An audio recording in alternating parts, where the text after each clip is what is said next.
All right, I'm seeing a few more join in. So again, just take a few minutes. We're gonna get started. A couple more minutes. Give everybody a chance to join, log in.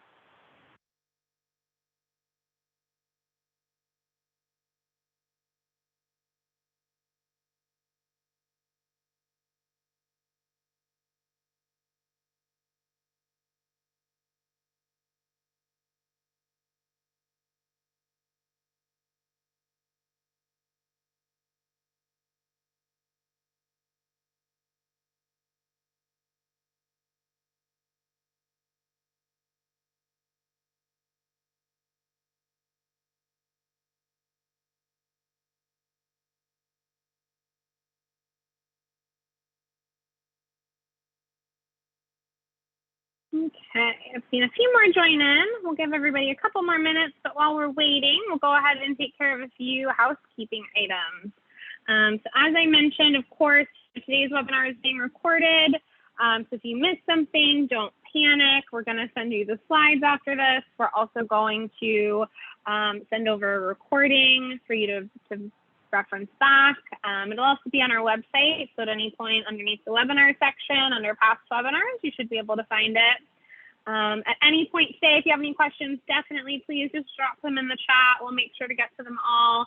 Sarah's going to be monitoring the chat today. So again, if at any point you have a question, feel free to just shoot it our way and we're happy to help. And if we don't know the answer, that's okay, but hopefully we can point you in the direction of someone who can answer it. So definitely let us know the questions that you have. Also did want to call out that we have lots of free resources on achievecauses.com. We love to give back to the nonprofit community. So there's free downloads and worksheets available for you there. We've got podcasts and blogs and all kinds of things, upcoming webinars, so feel free to check that out. We also do have some upcoming webinars in the pipeline. They're all completely free. So feel free to go to achievecauses.com/webinars and register for any of the ones that interest you. Again, if you can't make it on the time that it's happening, no big deal. We're still going to send you the slides and the recording. So if it's of interest, definitely sign up. We've got next month, we've got Abby Jarvis from QGive. She's going to be talking about the 4 cornerstones of peer-to-peer fundraising success. So if you're thinking about doing some peer-to-peer this year, that's going to be really great. Another one, it's not loaded on our website yet, but it will be by next week. We're really excited to have Grant Hensel come. He's a CEO of an organization that all they do is Google Ad grants. So he's going to talk about ways to scale your impact. And if you're not taking advantage of that $10,000 a month Google Ad grant nonprofits get, that's going to be a really good one for you. And then again in August, we've got Abby coming back. So hopefully by then, maybe you've done a peer-to-peer campaign. She's going to tell you how to retain those donors that you might have found through that campaign. So it's a really good one as well.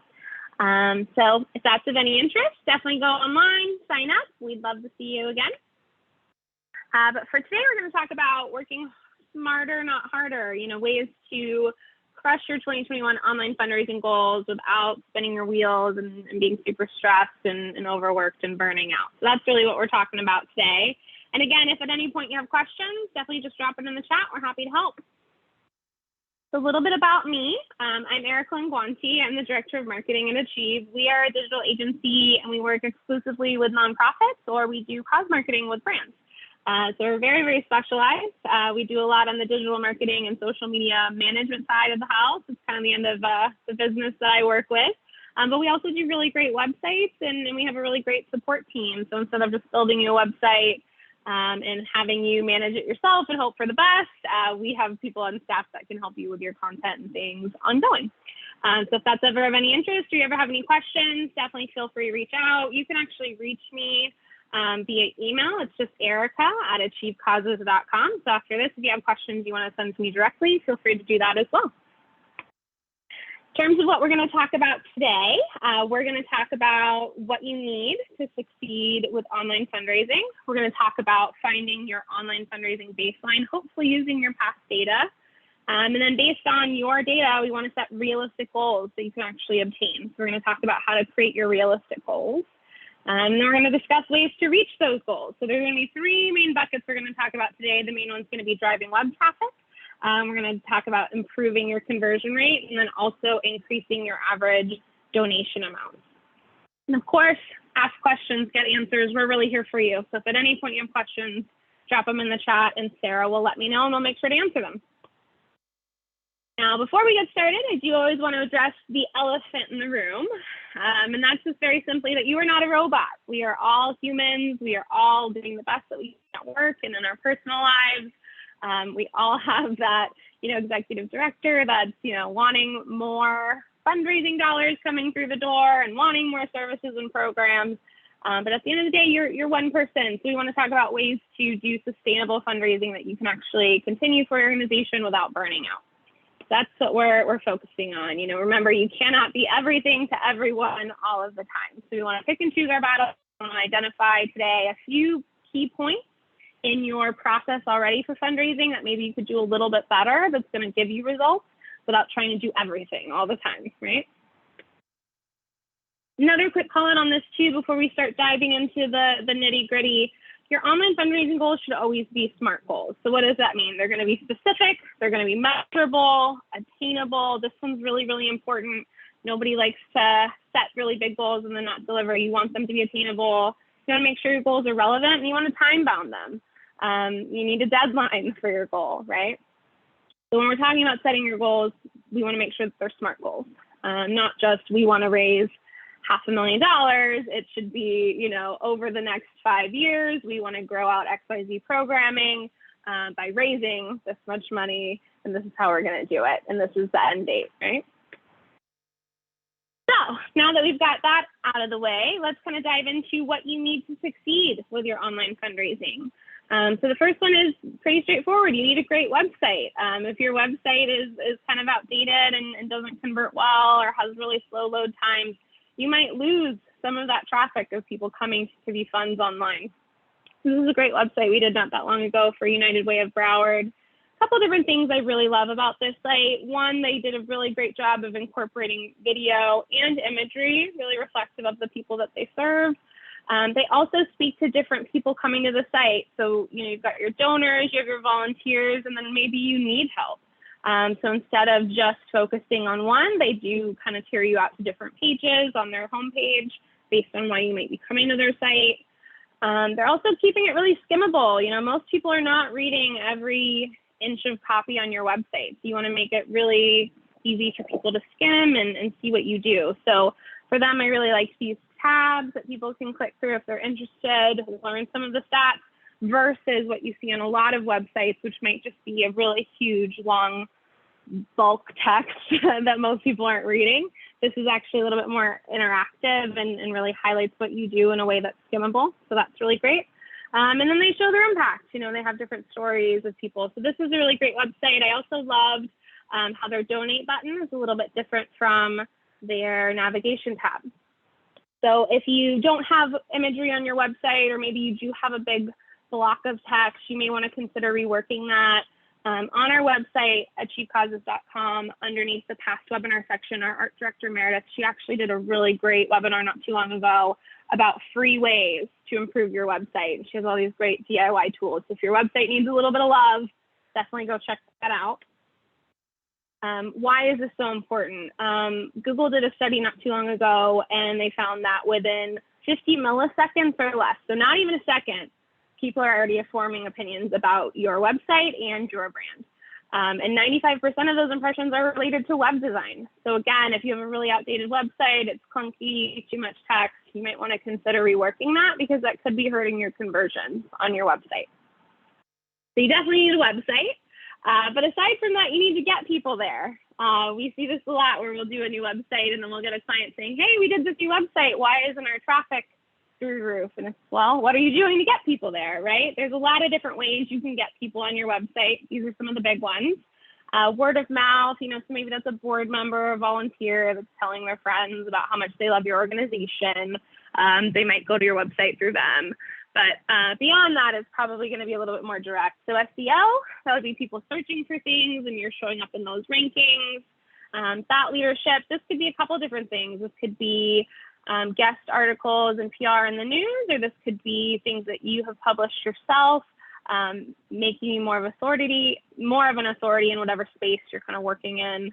Your organic social could certainly help get people on your website. Email for sure, especially since you're talking to people that, assuming, already know a little bit about your organization.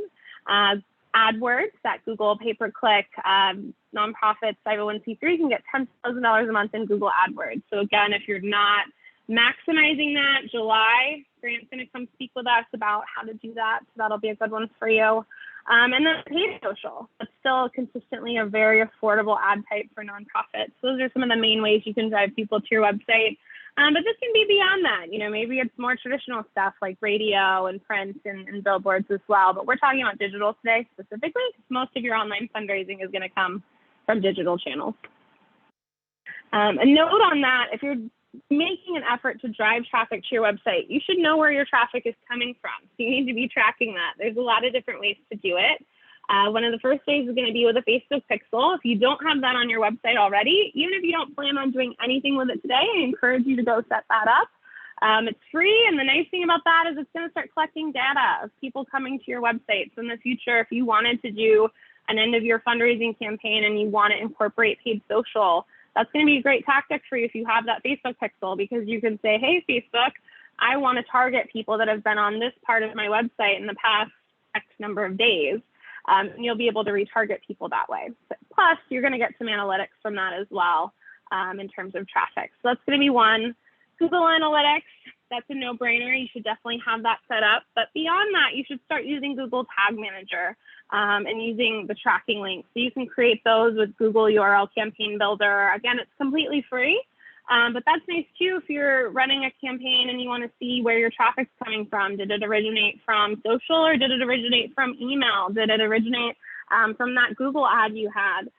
You want to know where your traffic's coming from so you know what's working and what isn't. You don't want to waste your time if something's not performing for you. It's going to help you make decisions better.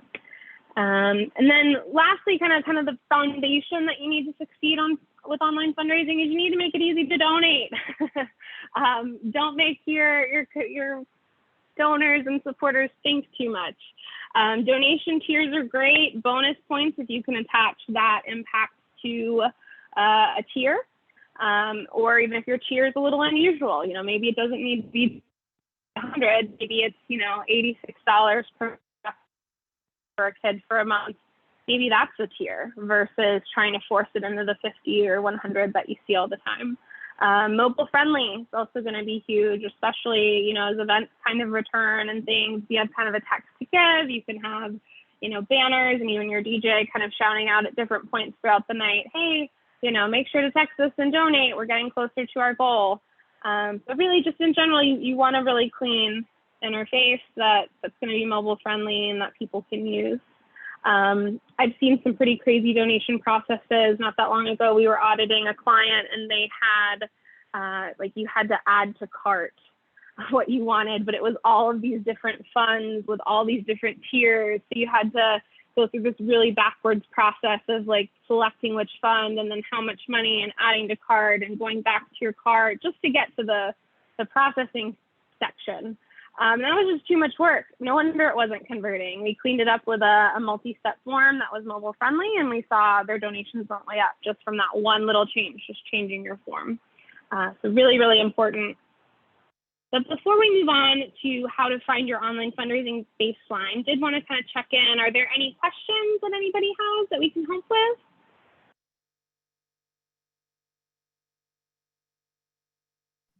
It doesn't look like we have any questions right now. Okay, perfect. We'll keep going. If at any point you have questions, definitely drop them in the chat for us, okay? So that's just kind of some of the things you need to succeed with your online fundraising.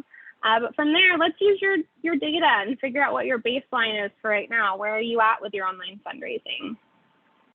So to do that, there's three kind of key metrics you should pay attention to. One is the annual number of website visitors that you get per year. What your donation conversion rate is, so how many people have to come to your website before someone converts, what's your percentage there, and then what's your average online donation amount. Now, if I'm starting to lose you at this point, you're going, hey, Erica, where do I find these things? Sounds great, but I don't know what to do. This is where your trackability is going to come into play. So if you have Google Analytics, that's going to tell you how many website clicks you've had in the past year. or even your Facebook pixel. You might be able to pull some of that data out of there. Your fundraising software should also have this. We work with all different ones, but QGive is a really good one that we like. Their dashboard right here is going to tell you how much for the year and your average gift size right there. Any kind of donor management software you're using should tell you as well. So you should be able to kind of pull those metrics from whatever you're using. And then from there, we're going to combine it and find your baseline. So for this is just an example. We're going to play with some easy numbers.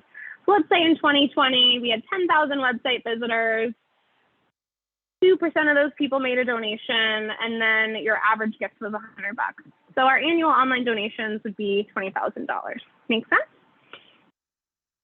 Now from there, we're going to use whatever your actual data is as our baseline before we make goals, instead of just creating these fake numbers of, you know, we're going to raise $500,000 this year. If you only raised $20,000 last year, that's going to be a really, really hard goal to hit, right? So you want to look at your actual data and make realistic goals. So let's set a realistic goal. You know, how much of an improvement for these three categories do you want to make? If you have a lot of past data and if you can go back and say, hey, we're growing at 20% in these three categories every year, let's do 30% this year, that's great because you're making an informed decision based on data. If you aren't doing that, I would say 10% is probably a really good place to start for you. So let's say, you know, this is our baseline, $20,000 a year. We want to increase not our end goal, but just these three buckets. So you want to get 10% more people on our website. We want to get 10% of a higher conversion rate. We want to get 10% increase on our average donation amount. That's going to go ahead and, oops, sorry. So now we increase it by 10%. So does that mean that our end of year goal or our total goal for the year is only 10%? No, it's going to be higher than that because we're slowly moving the needle on a few sections.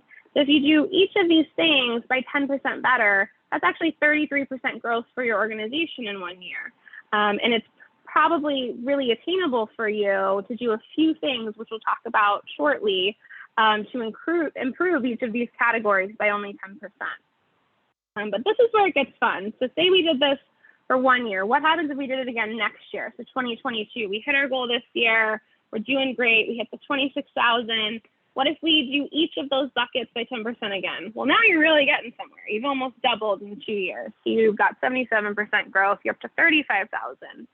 And then let's say we did it one more time and we're still hitting those goals every year. Now you've more than doubled. And you've really only, again, focused on these three areas. You're not spinning your wheels from this really high macro goal of we want to raise $47,000. We're talking about how do we improve visitors by 10%? How do we slowly increase our conversion rate? How do we get a slightly higher donation amount, right? These aren't crazy goals, especially over time. So this is a really good mark stopping point. achievecauses.com/free tools.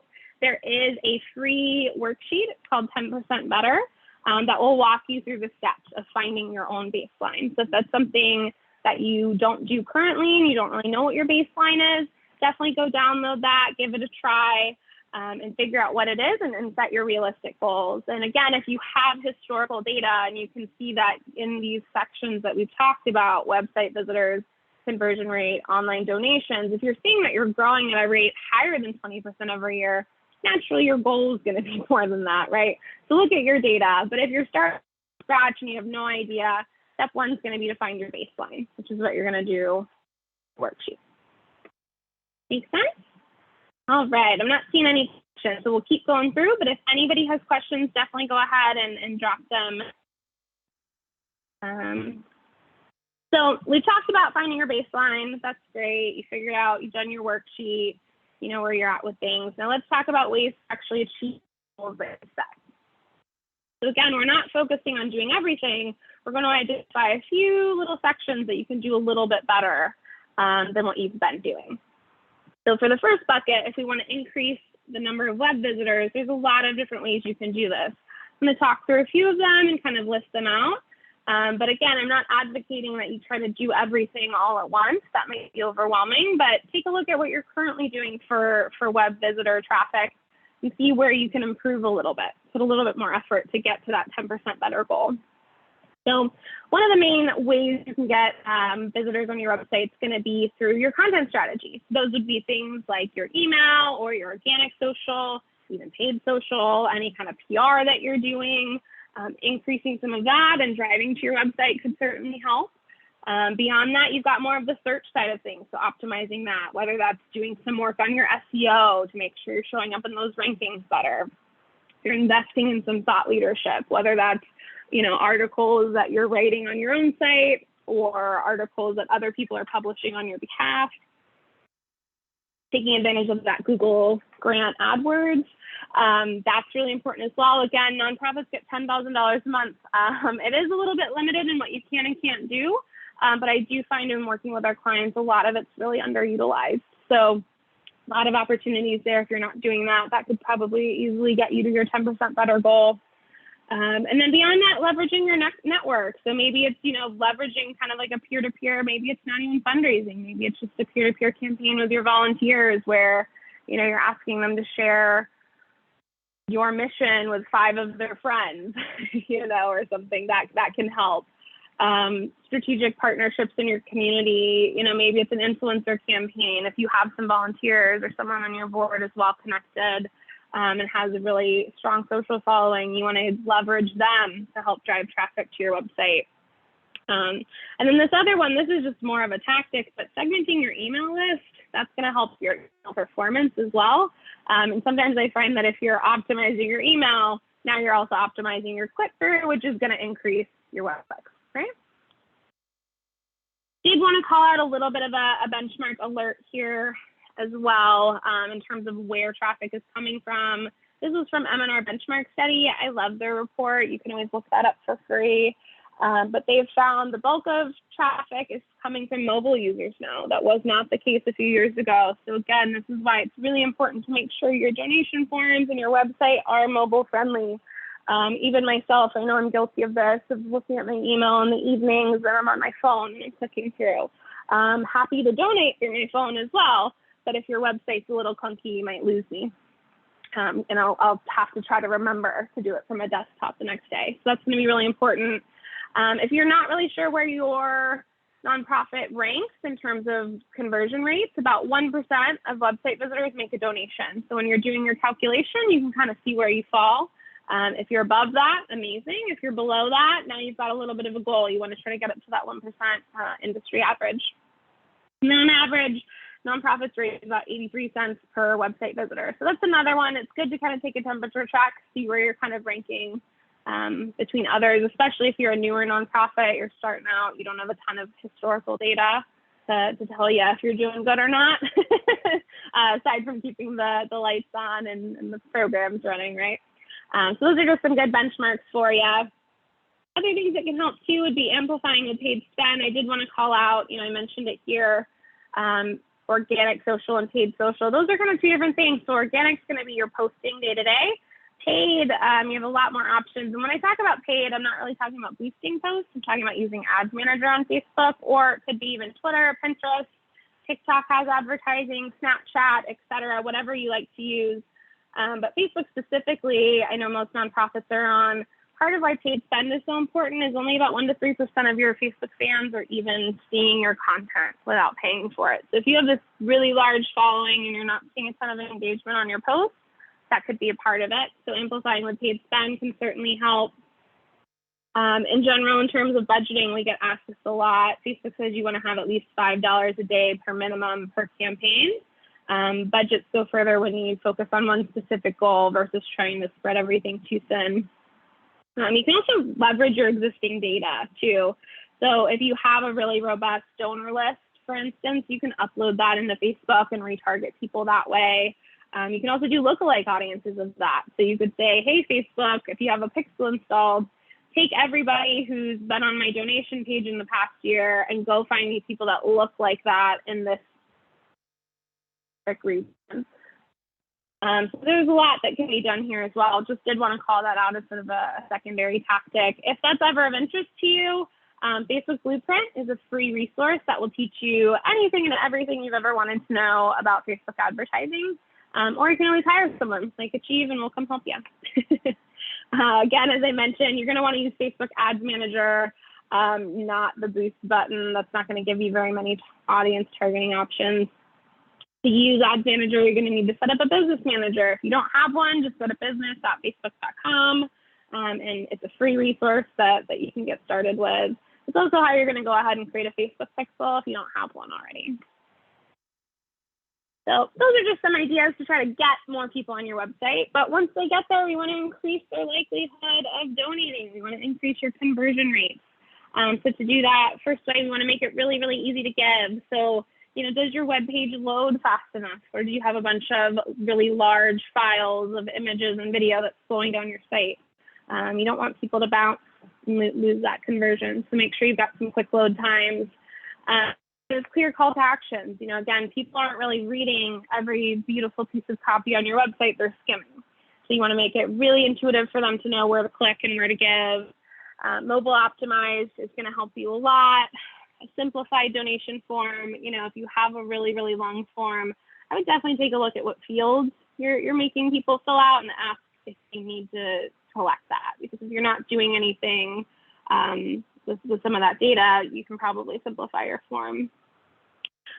Text to give, especially if you're doing events, as events kind of return later this year, that's going to be a good one for you.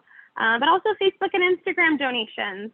Even if you're not planning to actively use that as sort of your main donation channel right now, definitely something to set up. It's free. So you can set that up. And that is different from, anybody can donate to your nonprofit. If you're a 501c3 and Network for Good can pay that out. I would recommend setting up the actual Facebook donation account through Facebook. They give you the money much faster. You can download transaction reports, etc. There is no processing fees there. So if people want to give you money on Facebook, let them. Money you didn't have, right? Another thing that can help your conversion rate is compelling content. So again, people aren't going to sit there and read everything on your website. They're going to skim. So imagery, video, animations, all of those things that kind of drive people to look at the right place or look at the call to action is going to increase the likelihood of a conversion. And then beyond that, you want to make it tangible. So set a clear goal, especially if it's, year-end fundraising or even like a Giving Tuesday campaign. What's your goal? Make it really, really clear and have a deadline. Takes a sense of urgency. But beyond that, you're also going to want to try to associate it with impact. So instead of just saying you want to raise $50,000, it's, we want to help X number of kids get, ahead in school this year, right? Make it tangible to somebody. And then always highlight the problems and the solutions. Think about why people give. They give because they believe there's a problem and they believe that you're helping with that problem. And by donating to you, by extension, they're solving the problem, right? So you're going to want to highlight that in any kind of landing pages or parts of your websites that you're looking for conversion. Again, some kind of benchmarks if you're not really sure where you fall with others. Again, this comes from our benchmark study. The average donation page conversion rate is around 17%. So this isn't once people land on your website. This is once people go to your donation page. The bulk of that is still kind of coming from desktop, but it's with mobile and tablet, it's competitive. They're getting pretty close. So you're going to want to make sure you're mobile optimized if you're not. However, desktop users still do make the bulk of the donations. So just kind of keep that in mind. You want to make sure it's going to look nice on both. I will say, though, mobile continues to increase year over year. I think some of that is as the mobile forms and technology gets a little bit better. You're going to see it be easier for people to donate through mobile, therefore they're increasing it, right? Again, I mentioned if you don't have a Facebook donation account, you're going to want to go ahead and get that set up. It's pretty easy. It takes a couple weeks to get approved. So you're just going to go to facebook.com/donate/sign up. And that's going to unlock a couple different tools for you. So that's going to be, the birthday fundraisers people make for you. You can add donate buttons to your posts on Facebook. But beyond that, that's going to extend over to Instagram as well. So you can have people fundraise for you their Instagram stories, or you can add a donate button to your own stories. You can add a donate button to your profile. You can also even donate, and do fundraisers through live stream. If you need a little bit more information about that, we have written a few blogs about it. Here are the links for reference. Again, we will send you the slides, so feel free to reference that if that's of interest to you. And again, in general, when you're trying to increase conversion, just in your messaging in general, I would just try to put on your supporter hat for a minute and think about why they're giving to you. Typically, they're giving because they recognize there's a problem, they believe you're working towards a solution, and they believe that they are making a difference by supporting you. So empathy sustains charity. And then beyond that, we're going to talk about kind of that last bucket, which, okay, we've got them on your website, we've gotten them to convert, amazing. How do we increase your average online donation amount? There's a couple of different ways you can do this. First one is going to be taking a look at your donation form. How much are you paying for processing fees? Do you pay for processing fees? There's a lot of options out there that allow for you to have donors cover the processing fees for you. An example of that is QGive. A lot of our clients use them. We found 70 to 80% of supporters always cover the processing fees. So if you're currently paying for all of your processing fees, it might be worth switching to somebody that has an option for your donors to cover your processing fee. Or maybe, if you have a really high fee, maybe there's another platform out there that's going to lower that for you. So just take a look at that. Matching gifts can certainly encourage people to donate or donate a little bit more than normal. If you have a thermometer on your donation page, especially if this is like a campaign that's really branded with a very specific goal, that can help encourage people to donate and increase your donation amount to kind of get to the end goal, right? Also maybe investing in a recurring gifts program. So, kind of your monthly donors. Charity Water has a really great one called The Spring that everybody talks about and knows about. But they do a really good job of that's a really clear goal. And if you give X dollars a month, you get X number of people water for the year. And that works really well because it's very, very targeted to their mission and what they do. So maybe you want to consider implementing a program like that yourself. Another way to kind of increase your average online donation amount is engaging your donors year-round, not just when you need money. I give to a lot of nonprofits, and I'm always regularly surprised by how many really only contact me kind of end of year or during key fundraising periods. It's a little bit frustrating. I want to know how things are going. I want to know what impact I've made, and I think most supporters, especially younger supporters, we know are looking for that. So focus on impact, send them that quarterly email to tell them how things are going and some of the people that you've helped. Make everything about them, in your social media messaging. I see a lot of times it feels almost like a sales brochure about the organization. Make it more about your donor, instead of saying, thank you, Susie, for donating XYZ for the kids. Maybe you want to reposition that, and it's a great photo of Susie dropping something off that she donated for your organization. And then it's a quote from Susie talking about why she likes your organization. People are going to trust Susie more than they trust you, right? So make it about your donors and think about what you would like to see as a supporter versus getting so hung up on making sure you're educating everyone about your mission and telling them all about you all the time, right? And then say thank you. Do you have automated emails that get sent to people when they make a donation? Do you have someone on staff that can write that handwritten note or maybe give a bigger donor a call, check in on them?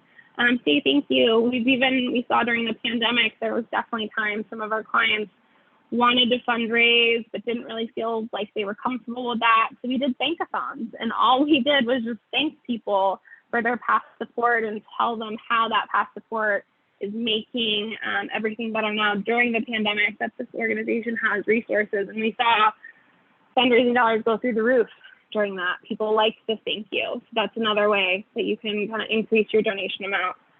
And then I already kind of alluded to it earlier as well, giving tiers. Take a look at those. If your average donation amount is $200, your giving tiers should not be $25, $50, $100. It should probably start at, $100, $250, $300, $500, right?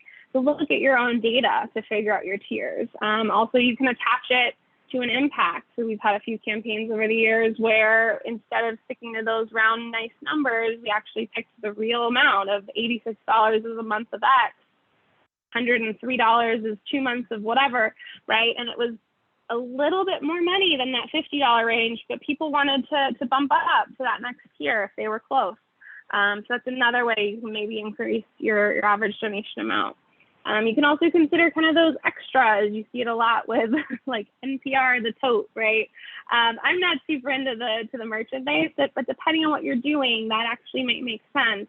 I see it, Planned Parenthood did one not that long ago, or if you signed up for their monthly giving, you got a special mug, right? Depending on your organization, that may or may not make sense, but certainly it's been done for a reason. Sometimes it works. Again, some benchmarks for you if you're not really sure where you fall within things. The average online donation amount is $106 for a one-time donation and $23 a month for your monthly giving. So again, kind of take a look, where are you at? Use your data to dictate what tiers you're recommending to people. I also did want to call it as well for Facebook. I get questions about this a lot. You know, Facebook fundraising, it's a great tool, and certainly for like peer-to-peer and birthday fundraisers can be really impactful, but it's not a catch-all. This isn't going to replace your website. It's not going to replace your donation processor. For about every $100 you're going to raise directly on your website, about $2 comes in through Facebook fundraising throughout the year. So keep that in mind. And your average Facebook fundraising gift is much lower than your one-time donation gift on a website. It's $31 as of last year. So keep that in mind, especially if you're coming up with a campaign that's got Facebook donations as a part of that. That is definitely a good tactic. Peer-to-peer can be really impactful, but it's not going to be a cure-all. It's just an extra tool in your toolbox. Again, you know, this is an example of, you know, make it tangible. Instead of saying we want to raise $30,000, it's help 30 more kids succeed in school this year. You know, which one's more compelling to you? Which one feels more attainable to you? $30,000 can feel like a lot of money. 30 kids takes $30,000 to help them, but it seems more realistic and attainable, and it's empathy, right?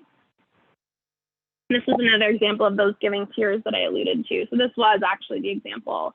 You know, instead of sticking with 25, 50, 100, we tiered it out, and we saw that most people who, you know, maybe would have given $50 definitely ended up in the $84 range. A lot of people that would have given 100 ended up in the 168. The thermometer definitely helps. So all of these things, if you need to increase your average gift size by 10%, all of these things collectively, little changes can get you there. So again, homework alert. Again, if you go to cheapcauses.com/free tools, we've got that 10% better worksheet. When you're going through that, start thinking about some of these ideas that I've tossed out for each category, and try to identify, you know, 1 or 2 tactics for each one that you're not really doing right now, or you're not doing as well as you know that you could be, and make that your homework. That's what you're going to start working on. You know, again, we're not saying we're going to, you know, make this crazy and unsustainable. You want to take on things that you know you can achieve without burning yourself out. So I'll leave you on this note. Control what you can and let the rest go. So if you have any questions, definitely feel free to shoot me an email. Otherwise, I'll be here for a little bit hanging out. So feel free to drop it in the chat, and we'll be happy to answer. Sarah, do we have any questions so far? We do, from Kristen. She says, I have an overall question regarding trends over the last year on website visits, email open and click rates, etc. Have they dropped in the nonprofit sector? Yeah, so that's a great question. Truthfully, I have not pulled, you know, the latest, you know, 2020 benchmarks yet from MNR, so I'll have to take a look at that. But I know for our clients in-house, we definitely didn't see a drop. And if anything, we actually saw philanthropy was through the roof last year, and even this year, it's continuing. So really just kind of depends on, you know, what are you doing to get people there. If you're seeing a drop off on web visits, you might want to examine your own kind of marketing strategy and seeing, you know, there's something you were doing in previous years that you stopped doing that was driving traffic, and that's why you saw a drop. You know, did you get a new website and it's not optimized for SEO now? You know, what's kind of going on there? That's all I have. But if I didn't answer, feel free to chat me again and I'll try to help illuminate. But M&R benchmark is a really good one for studies and stats if you ever want to see where you're falling within the industry. Blackbaud does some really great studies as well. So that's another kind of free resource for you. Awesome. Any other questions? I don't see any other questions coming through right now. Okay.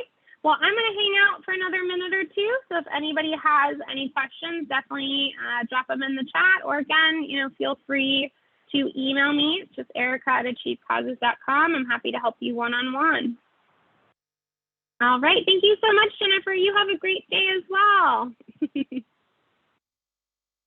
And again, we're going to email out the slides and the recordings if you want to reference back to anything. We are all good as well. I think on that note, if there's no other questions, I think we're done. All right. Thank you too, Judy. Have a great day, everyone. I'm going to go ahead and hop off. Thank you so much. Hopefully this was helpful.